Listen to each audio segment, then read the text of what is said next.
Have you ever sat at the end of a long day, sighed, and said to yourself, "Where did all my time go?" You had 24 hours, the same as every president, every CEO, every world leader, every successful man or woman you admire, and yet it feels like those hours slipped through your fingers. Let me ask you this: what did you exchange your time for today? Because make no mistake, time is the greatest currency God ever gave to humanity. You can lose money and make it back. You can lose a job and get another. You can lose friends and gain new ones. But when you lose time, it is gone forever. You cannot repossess yesterday. That's why the Bible says, redeem the time, because the days are evil. God never told you to redeem your money, because money can come back. But time must be managed, invested and guarded like treasure. Now before I dive in, I want to encourage you, don't just click away or listen halfway. Stay with me until the end of this lesson. I promise you, one idea, one sentence, could be the very shift you need to start redeeming your time and living with purpose. Hey, if you're into real down-to-earth money talks and mindset shifts that actually teach you something, go ahead and hit the like button, subscribe to the channel, and turn on the notification bell. Point 1. Why we waste time. Some of you are not lazy. You are simply distracted. You are busy, but you are not effective. You are running, but you are running in circles. You're sweating, but you're not moving forward. Think about it. How often have you sat down to watch one episode of your favorite show on Netflix, and suddenly it's 2 o'clock in the morning? You promised yourself just one more, and like a bad salesman, you sold your hours away in installments. Now don't misunderstand me. I'm not saying TV is evil. I like a good laugh as much as you do. But if you consistently give away your hours to entertainment, don't complain when your dreams remain only dreams. Time wasted is life aborted. Type it in the comments section, and I will give you a heart. Time wasted is life aborted. Point 2. The energy of time. Now productivity is not just about having a long to-do list. It is about knowing your rhythms and managing your energy. Have you noticed that your mind is sharper at certain times of the day? For many people, it's the morning. For others, it's late at night. The problem is we often give our best energy to trivial things. We give our prime hours to social media scrolling, gossip, endless texting, and then we try to do meaningful work when we are exhausted. That's like giving God the leftovers of your day and asking Him to bless it. Don't give your prime steak to your distractions and leave your purpose with the scraps. Say it affirmatively. Type it in the comments section, personalizing it.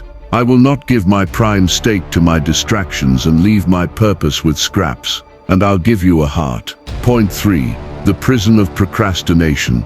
But the greatest thief of destiny is procrastination. Procrastination is the arrogant assumption that God owes you another chance to do tomorrow what He gave you the opportunity to do today.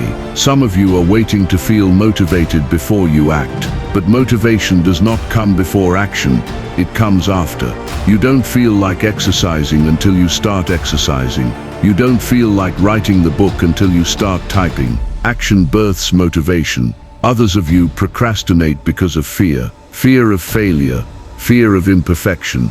Let me give you some good news.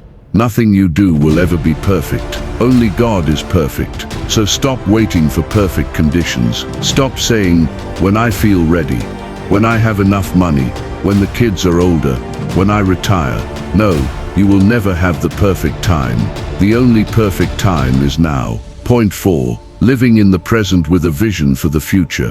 One of the greatest tragedies of life is that most people either live in the past or in the future and waste the present. Some of you are imprisoned by memories of what went wrong. You replay your failures like reruns of a bad TV show, but you can't drive forward looking in the rearview mirror.